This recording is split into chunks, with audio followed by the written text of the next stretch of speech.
binabayaran. Gago! Hindi, para sa kaalaman ninyo, para mas maintindihan natin, ladies and gentlemen, kung ano talaga ang tunay na nangyari at kung bakit natin sinasabi na tila talagang merong pagbababa ng mga testimony nitong Marines na ito. Di ba? O, kasi ito, panoorin natin para malinaw ho. Ayan. Wait lang, chotomate. Ayan, yan. Pasok, sir. I confirm, Your Honor. Salamat po. At ngayon po ay hawak ko nga ang inyong sinumpaang salaysay na nung draft ito ay binasa ko. Ganun din nga po at wala namang pagbabago. At gusto ko lamang pong sabihin ninyo na mayroong pirma sa ibabaw ng pangalang Orly Regala Gutesa. Kayo po ba ang nagpirma nito? I confirm, Your Honor.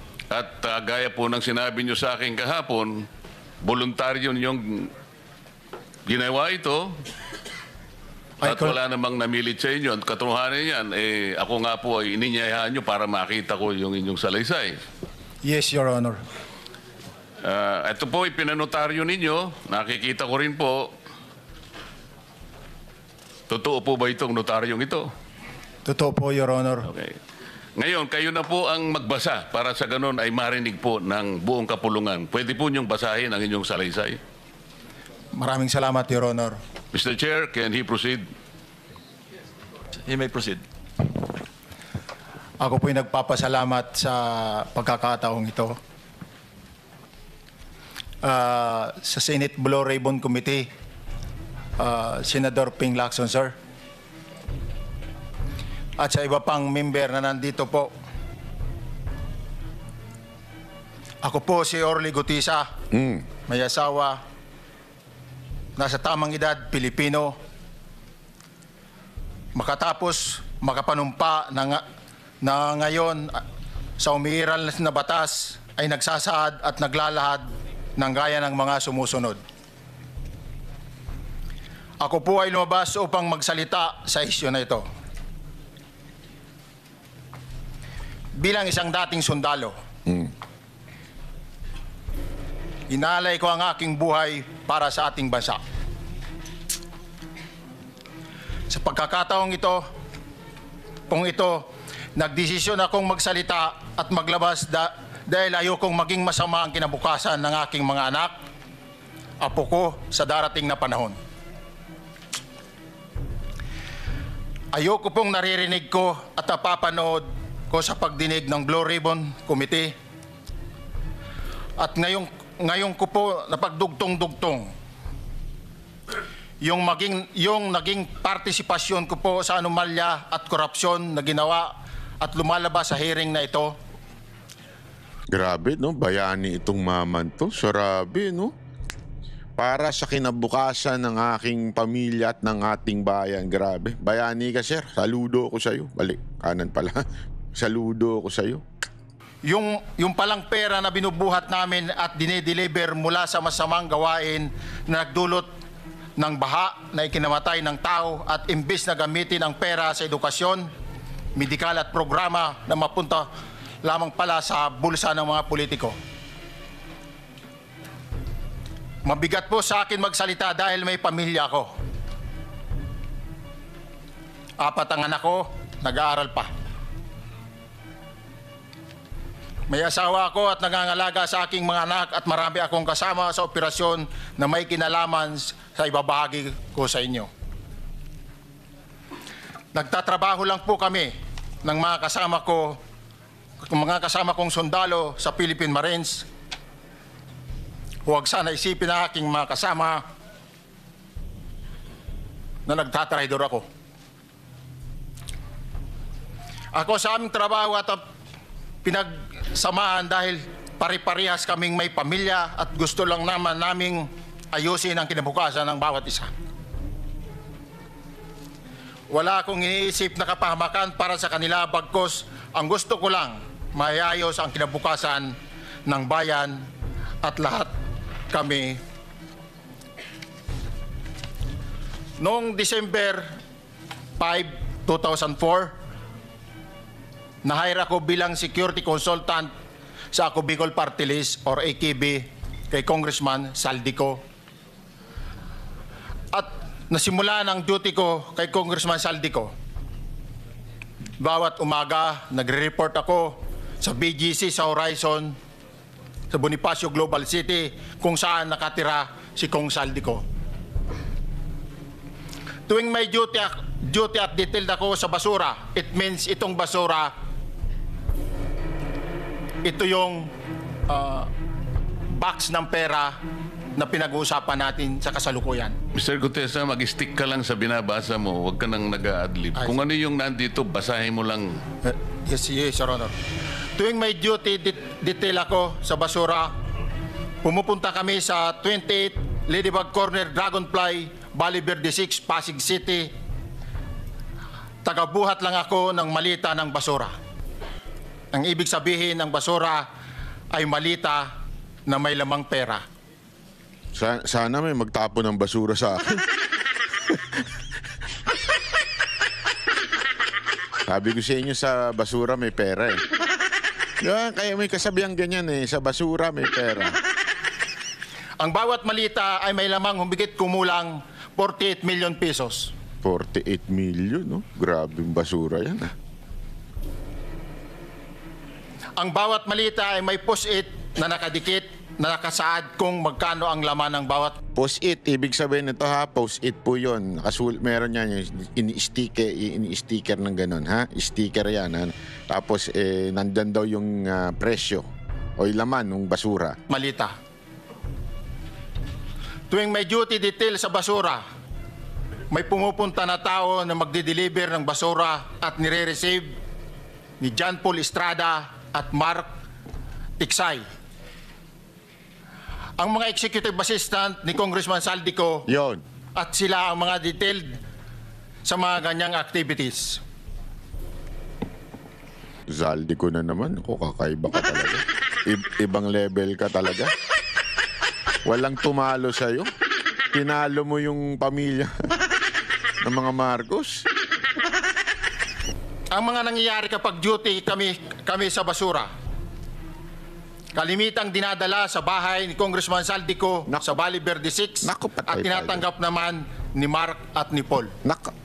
Dapat patawag yan. Pagkatapos naming may baba ang nasabing basura, ipinapasok sa bahay ni Congressman Saldico sa Valle Verde 6 at binibilang ni Mark at ni Paul.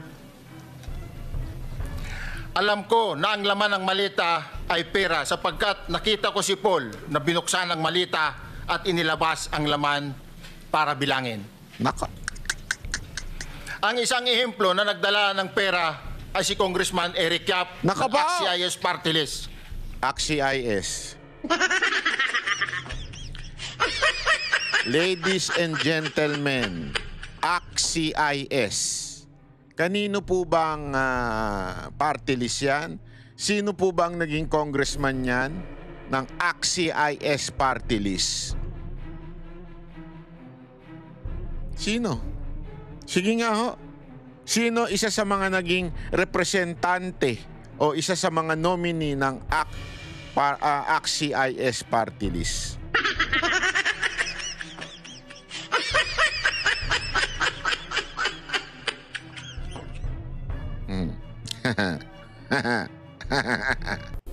Ayoko ng pangalanan. 46 na malita ang dala niya sa bahay ni Congressman Saldico sa Valle Verde 6. Pagkatapos mabilang, isinakay namin sa mga sakyan patungo sa Horizon Residence sa Taguig. At dumiretso kami sa basement upang may baba ang nasabing basura. Bago ibaba ang nasabing basura, ito... Merong napuputol sa binabasa mo eh. Huwag kang magmadali. Importante po kasi baka akala ninyo yung binabasa parang scripted. Hindi po yan po ay affidavit. Importante kasi yan yung sinumpaan niya eh. Yan yung sinumpaang salaysay niya. So, importante na mabasa niya. Okay? Pag sinabi mo sinumpaang salaysay, ayan talagang pwedeng gamitin sa korte. Yan po ay notaryado. Ibig sabihin, talagang yan sa abogado. Hindi pwedeng makaligtaan mong sabihin yung mga dapat mong sabihin. Oh. Huwag kang magmadali. Relax ka lang. Naha-high blood sa'yo si Tatang. Alam mo naman si Tatang, medyo high blood ito eh. Ulitin mo yung paragraph 20. Wala na akong... Hindi ko makita na putol na siya.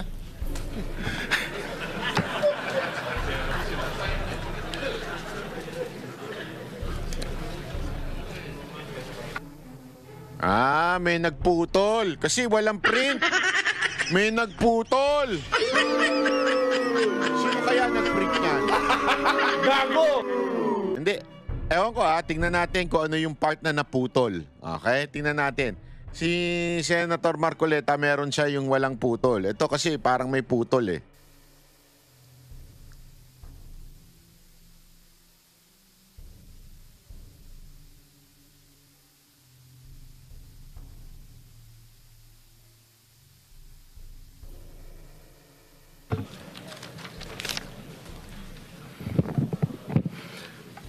Pagkatapos, mabilang ang sinasakay namin sa mga sakyang patungo sa Horizon Residence, Taguig. Pagdating sa Horizon Residence, dumidiretso kami sa basement upang maibaba ang nasabing basura at dalhin sa unit ni Congressman Saldico sa 56th floor sa nasabing lugar kung saan siya nakatira. Kaya mismo diniliver sa bahay. At saka detalyado yung bahay alam niya. Ibig sabihin, pwedeng i-check yan. Bago ibaba ang nasabing basura, ito ay bawas na.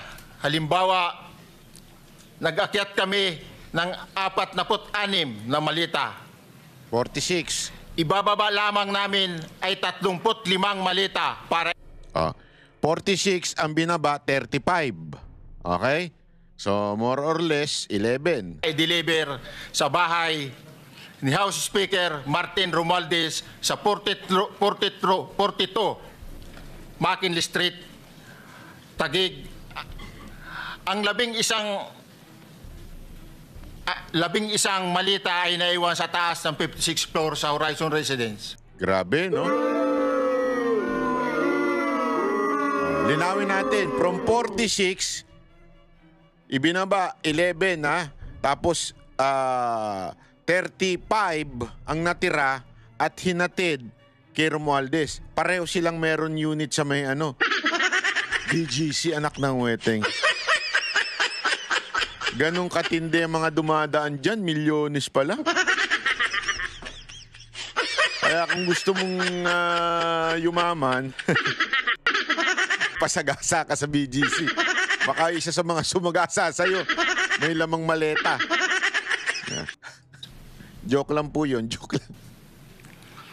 Humigit kumulang 3 beses ako mismo ang nag-deliver ng basura sa bahay ni Congressman Saldico, sa Horizon Resident at sa mga bahay ni Speaker Romualdez sa 42 McKinley Street, Taguig.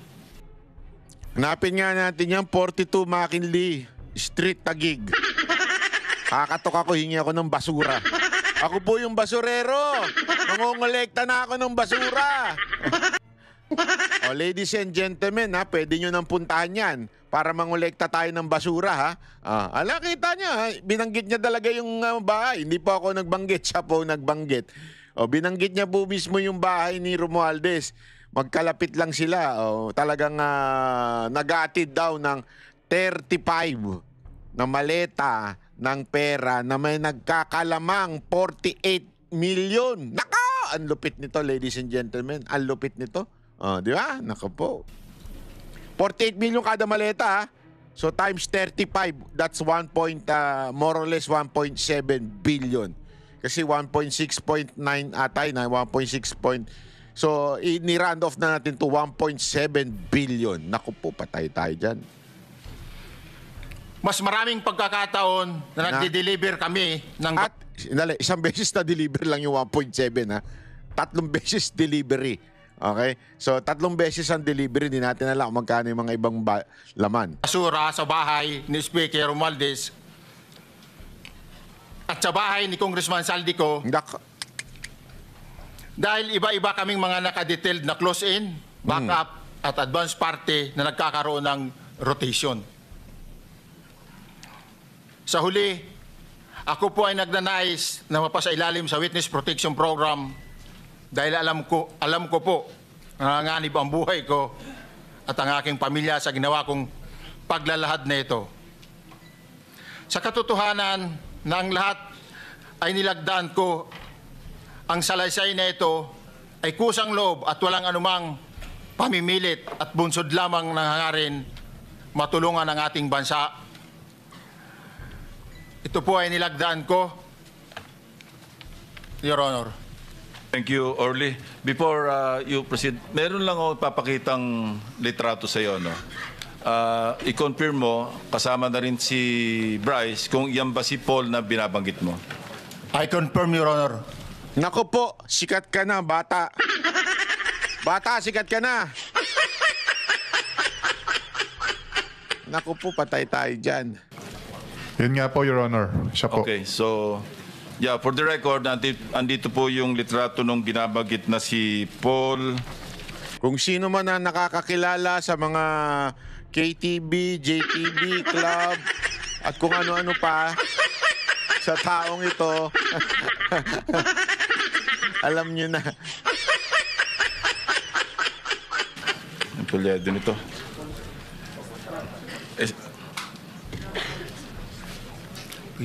John Paul Estrada, hindi ba? Yes, Your Honor. Oh, sige. Thank you very much. You may continue, Senator Marcoleta. Thank you, Mr. Chair. Mr. Gutesa, dito sa iyong paglalahad ay gumawa ka ng isang paghalimbawa. Inihalimbawa mo si Congressman Eric Yap, ngunit isang tagpo lang yun eh. Ikaw ay na-hire ni Representative Saldico, sabi mo rito, ay December 5, 2024 pa. Yes, Your Honor. Sa pagkakaalam mo, mga ilang beses kayong gumagawa ng bagay na ito. Ibig sabihin, yung pagdi-deliver ng pera, sa natatandaan mo, gaano kadalas ang pagdi-deliver? Kasi ang ginawa mo kanina ay isang example lang. Pwede mo bang ipaliwanag? Your Honor, minsan kasi pag-duty kami, ang actual ko na delivers talaga sa bahay ni Congressman Romualdez is 3. Tapos pag may duty kami, nagkakaroon ng detailed. Minsan namumonitor ko doon sa group chat namin, may basura tayo deliver. Minsan namumonitor ko siya is 3 times a week ang delivery doon sa Forbes, sa bahay ni Kung Romualdez. Yung pera minsan nanggagaling lang doon sa horizon sa taas, ibinababa. Tapos may detail lang na tao, namumonitor ko naman sa GC namin. Kaya nalalaman ko yung movement ng tropa, kung ano yung sinasabing basura ng delivery. So yung delivery o yung movement ng tropa nagaganap average 3 times a week. 3 times a week, Your Honor. Nagsimula noong December 2024. Grabe po. Mapapamura ka. 3 times a week. Magkano na lang ang nakuha ng animal na...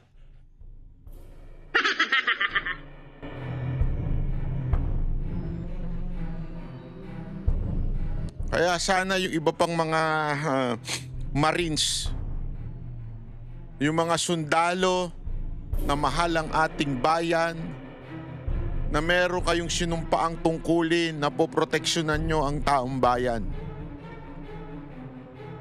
Ito po ay literal na pang-aapi sa taong bayan dahil ang pera ng taong bayan ang nawawala dito.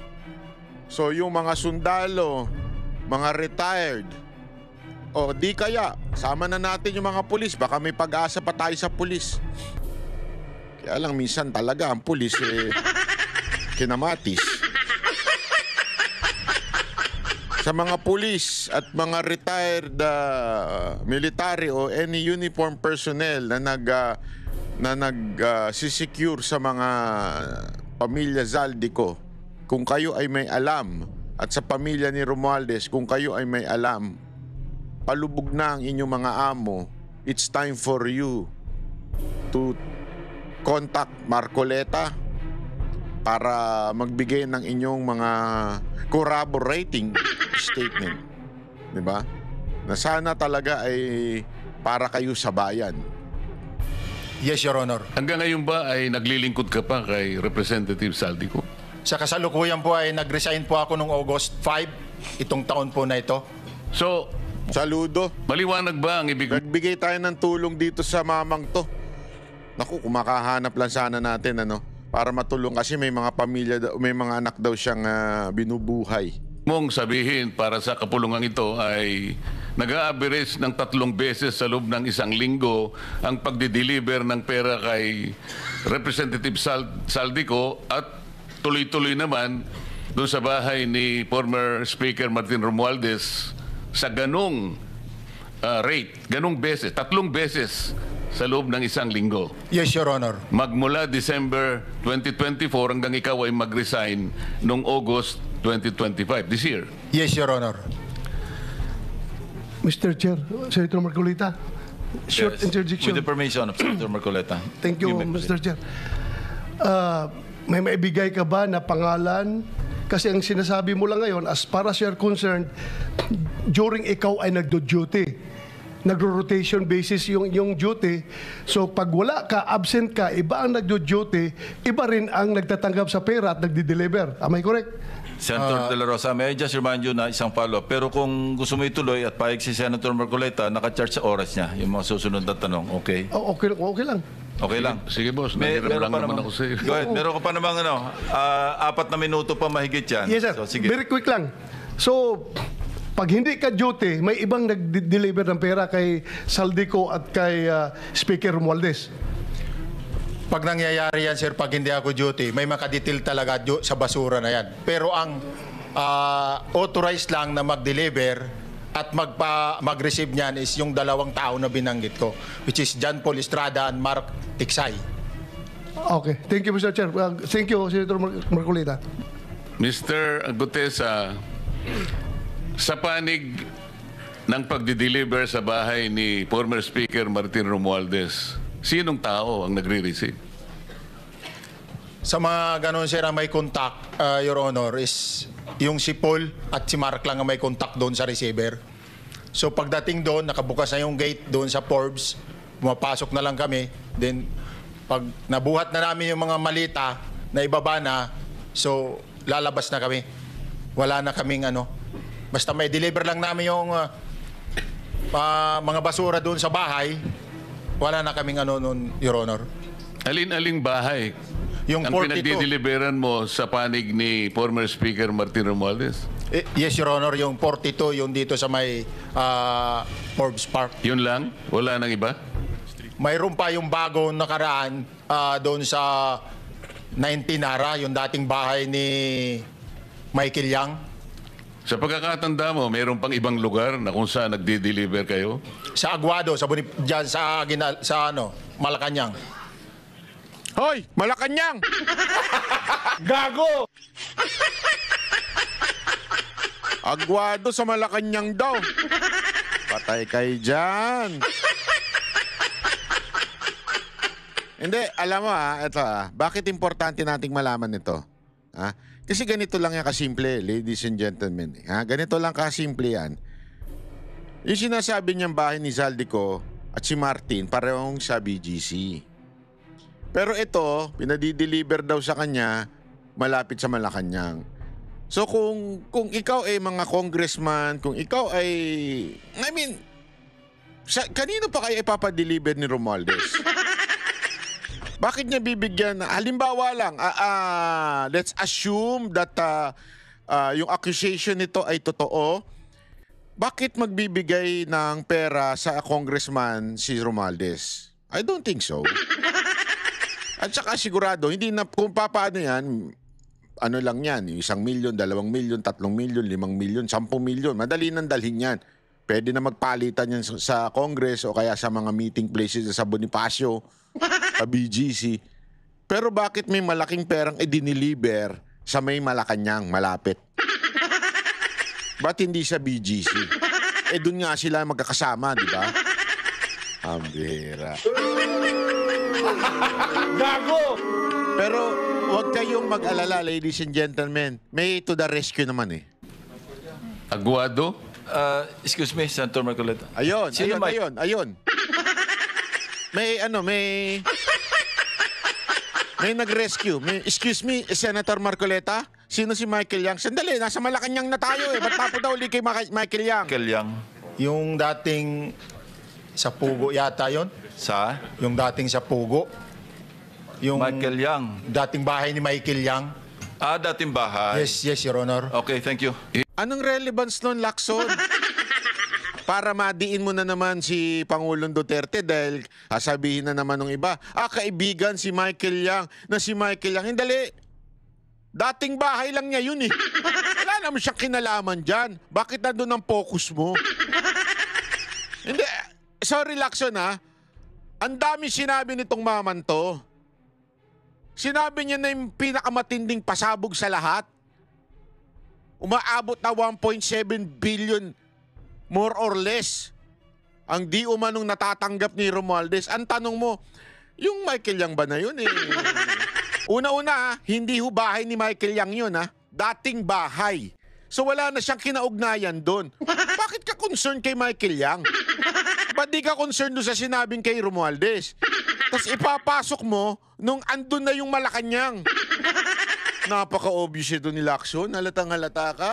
Oh. Ang problema, na-distract ko si Marcoleta. Hindi niya na-follow up yung Malacanang eh. Ibig mo sabihin, nabili ni Speaker Martin yung bahay ni Michael Yan? Allegedly, Your Honor. Pero paano mo alam na bahay ni Speaker yon? Kasi doon na nagde-deliver yung tropa nung hindi na nagde-deliver doon sa 42, Your Honor. Ngayon, sinasabi mo meron kayong chat.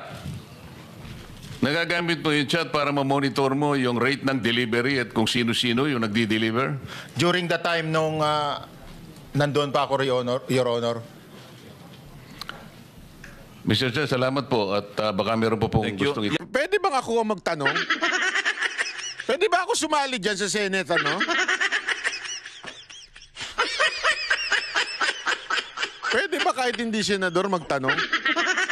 Hindi kasi papalo up ko lang sana yung Malacanang.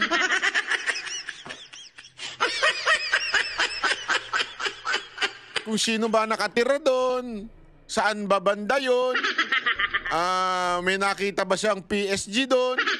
Ang daming pwede pa itanong. Na-distract kasi.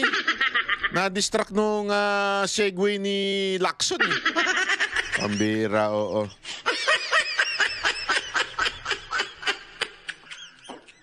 Yeah, Anong ating may mga kasama? papakita pa ako isang litrato pa, no? Identify mo lang siya. Naku, sino naman yan? Kapa. Banat bay, huwag kang ganyan. Pangit ka din. Kaya huwag kang magsabi ng pangit sa ibang... Huwag ganun. O, sino to? Sino yan? Mark Tiksahi, Your Honor. Naka! Meron pa ba nakakakilala sa kanya bukod sa'yo? Dito? Wala. Nabanggit kasi ni Engineer Alcantara rin dito eh. Sa salaysay mo noong September 23, sinasabi mo, hindi ko po siya na-meet during pagdadala. Ito yung dalawang parang katiwala ni Zaldico. Naku. Tanong natin yung mga nanonood dito na mga CA dyan. Baka kilala nyo ito. Baka mapupunta ito sa mga club ninyo, pupunta ito sa mga city, ano ba yun? JTB, KTB, at kung ano-anong TV. I-identify nyo nga kung magkano ang ginagastos dyan sa inyo. Para alam natin. Baka naman nagpupunta rin ito sa casino. Yung mga casino dyan. Nako, siguro, iniimbestigahan na rin mo ito. Ang tao niya po ay may alias lang na Paul at Mark. Na-meet mo Dalawa ito na. si Mark, Engineer? Sa Valle Verde po, once lang po. So, kinukonfirm na si Mark Texa ito. Mark po and Paul, karaniwan po ng Okay, thank you. Thank you, Senator Marcoleta. Hindi ako Mr. patay. Chair, may tatanong lang po kung Yes. with the permission of Yeah, okay. Senator Marcoleta. Mr. Orly, sabi niyo po 46 na maleta na nagkakalaman po ng 48. Ayan na. Kino-cross-examine na siya nung, ewan ko kung abogado ba ito ni Romualdez. Basta kino-cross-examine na siya. Pero suplak dito si Erwin eh. Suplak siya dito eh. Million bawat isa, tama po ba? Based doon po sa level nung malita na nakita ko, Your Honor. Paano po nalaman ninyo na 48 million po ang laman ng bawat isa? Kasi bawat Binabasa niya yung tanong, ano? May sumulat. Hindi ko alam kung may sumulat o may nag-text. Padre. Kumpare. Ito, mga tanong na to, mabubuking mo to kung nagsisinungaling to. Para masira natin yung credibility. Hindi. Imagination ko lang yun. Baka may nag-text na kumpadre siya eh. Hindi natin alam. Malay mo lang. bawat malita po, mayroon siyang post-it na nakalagay, may sign na 48. Lahat po yun may 48. Yes, Your Honor. So, yung 46 maleta, 48 million ang laman ay nagkakahalaga po ng 2.2 billion. Alam niyo po ba yan kung 3 times a week ang sinasabi ninyo, ang delivery? Based sa my experience, doon lang ako naka-experience ng 46 nung time na yon, Your Honor. Hindi naman po every week or... Ayun, hindi naman. So, konti lang yung iba.